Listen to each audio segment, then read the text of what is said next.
Hey, good evening.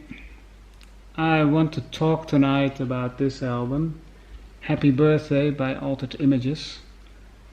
Um, I had this album long time ago.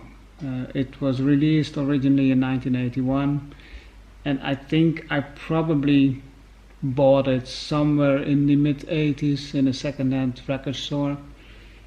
It's one of those post-punk or new wave, as it was called at the time, albums, um, of which there were many. And this band, Altered Images, were they're Scottish, or they were Scottish, pretty much modeled after Susie and the Banshees, and very much centered around the voice of Claire Grogan, their singer.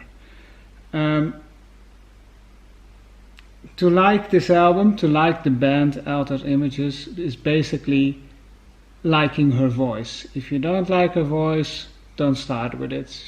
Claire Grogan, has a bit of a very childlike voice, and if you can stand the voice, then the music also doesn't mean anything. Then you can better just leave the record aside.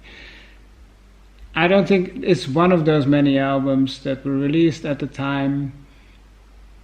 I think it's great, but it's basically because I grew up with it. I can imagine that a lot of people who didn't grow up at that time, looking at it from a 2020 perspective, listen to the record and say, so what? Fair enough.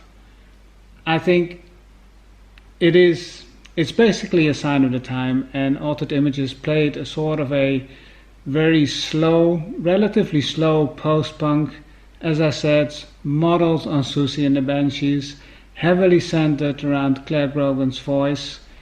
And looking at it, I can't even name what my favorite songs are. Happy Birthday, obviously, is one of their most quote-unquote famous songs. I also like Love and Kisses, the second song. I love Legionnaire. But frankly, most of their songs pretty much sound the same. They're all mid-tempo. They're all very much in a post-punk new wave idiom. And still, I think it's a great album. In its context, it's a great album, and it absolutely deserves to be listened to. So, if you think this is something for you, go and try and find this record and just give it a try. Thank you.